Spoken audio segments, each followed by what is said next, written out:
Masih bersama saya Budiman Tantujo di satu meja The Forum. Kembali ke Burhanuddin Muhtadi. Setelah kemarahan disampaikan dan publik mendengar ada ancaman reshuffle, ada ancaman pembubaran lembaga, ada ancaman Perpu. Ini apakah ini merupakan solusi untuk mengatasi kompleksitas persoalan dan bagaimana dengan partai-partai koalisi? Gimana analisis Anda, Burhan? Ya, memang yang paling mudah untuk melakukan reshuffle adalah menteri yang tidak punya cantolan politik. Karena langsung majikannya adalah presiden. Sementara menteri yang punya afiliasi politik, bagaimanapun ada proses negosiasi, diskusi dengan partai politik yang mengusulkannya.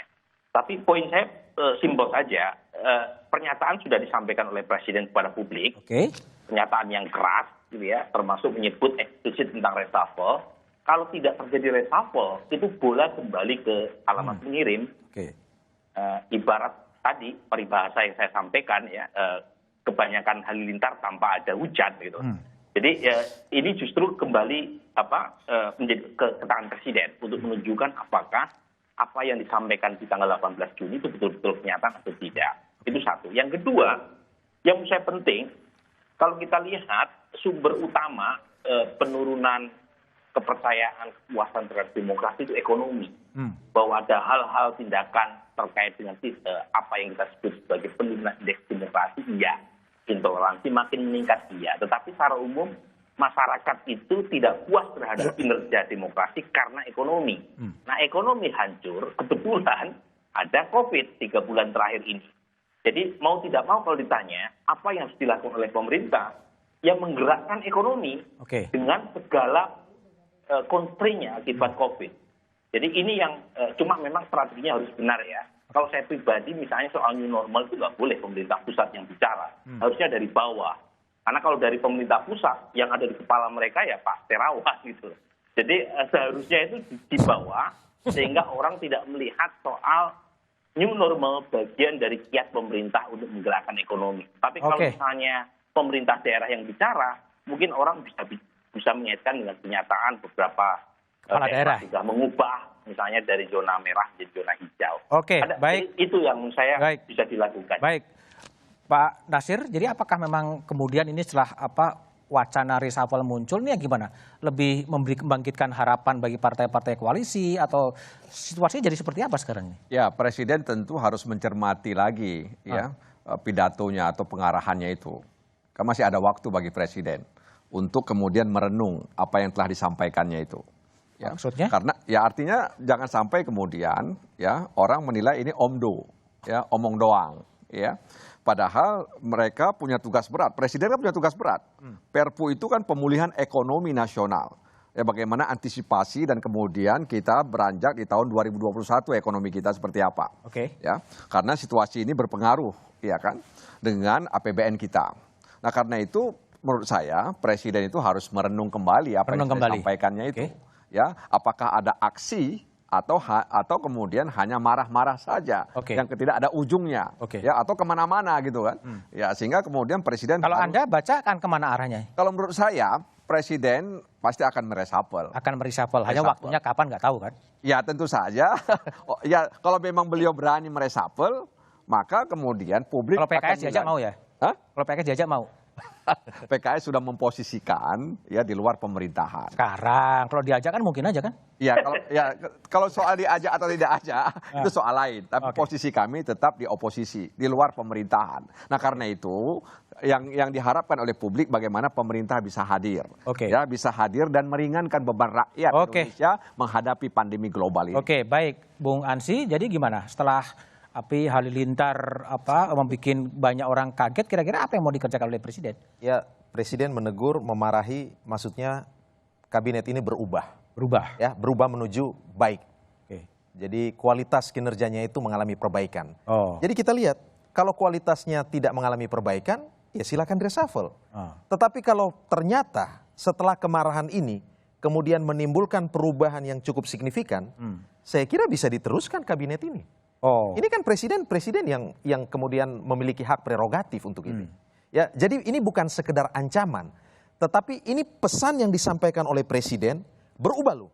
Nah, ketika berubah, untuk apa diganti? Kalau berubahnya signifikan. Kalau nggak berubah gimana? Harus diganti. Harus diganti. Ya. Harus diganti menteri karena pertanyaannya can we afford it gitu loh kan, kalau kita harus menunggu sampai berapa lama kita harus menunggu? Ya tentu ada korbannya, Bentar, kasih Ansyi dulu sebentar. Ya, tentu ada tenggat waktunya begitu kan. Seperti tadi kita sudah bicara dari 18 ke 28, ada yang bilang ini prakondisi, ada yang bilang ini kasih kesempatan untuk melihat 10 hari ini kira-kira seperti apa terapannya. ya. Nah, kira-kira seperti itu. Oke, silakan Dian. Ya, menarik karena persoalannya kalau kita harus menunggu, can we afford it? Karena ini adalah persoalan nyawa manusia, Mas. Jadi saya pikir ini sudah seharusnya dan selayaknya. Jadi apa yang Anda harapkan setelah Presiden marah dan publik tahu bahwa Presidennya marah, apa yang Anda bayangkan yang bakal terjadi setelah Presiden marah?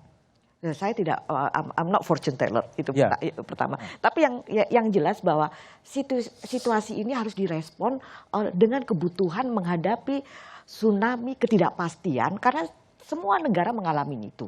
Tapi ada negara yang berhasil, karena ada persoalan leadership, ada administrasi yang sangat efektif, dan ada public trust. Ketika public trust itu muncul, akhirnya ada social compliance. Social compliance orang dengan melihat bahwa oh ini ada transparansi, ada komunikasi. Karena Vietnam berhasil karena mereka tahu what is matter for the public health. Bahwa transparansi dan komunikasi itu penting ketika kita berhadapan dengan public health, dan saat ini adalah situasi krisis, dan ini yang sebetulnya harus dimunculkan adalah pembantu-pembantu presiden yang sangat adaptif dan memahami bahwa kebutuhan ke depan ini apa. Kebutuhan yang harus dilakukan menghadapi uncertainty, tornado uncertainty itu seperti apa. Nah ini yang sebetulnya harus dikedepankan. Begitu. Baik Bung Plate, jadi kalau setelah dimarahin Presiden tanggal 18 gitu, sudah ada yang style dari para menteri sudah berubah, makin kalau dulu tidur 8 jam sekarang udah nggak pernah tidur atau gimana? Ini bukan soal tidur dan tidur. Ini soal efektif menggerakkan roda organisasi. Sudah lebih efektif? Ya. Tadi yang pasti begini Mas Budiman, bangsa ini punya energi yang besar. Ya. Dan bangsa kita sedang dalam tantangan yang besar. Luar biasa besar. Yang diharapkan oleh Presiden bagaimana kita menggerakkan energi besar bangsa kita untuk bersama-sama kita mengatasi masalah kita sebagai pemenang.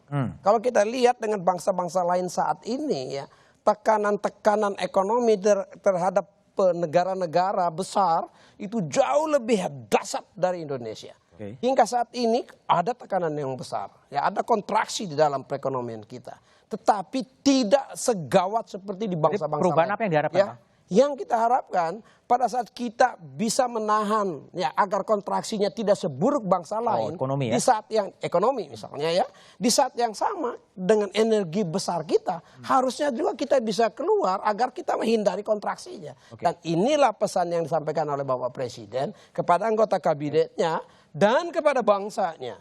Ya, gunakan energi besar kita untuk mengatasi masalah bangsa kita agar menyelamatkan negara dan masyarakat. Kita dipanggil oleh Ibu Pertiwi untuk menjawab ya melalui partisipasi yang tepat. Kalau hanya kritik dan mempersalahkan gampang. Bang Plate, makasih. Bung Ansyi, kalau nggak ada kritik jadi tak enak. Tidur. Tadi perlu kritik itu.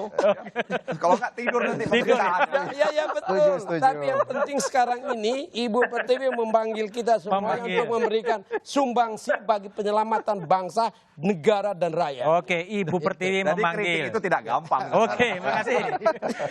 Presiden bertanggung jawab penuh atas jalannya pemerintahan. Baik buruknya kinerja pembantunya adalah tanggung jawab Presiden. Kemarahan Presiden terhadap menteri yang disampaikan kepada publik tentunya punya maksud politik.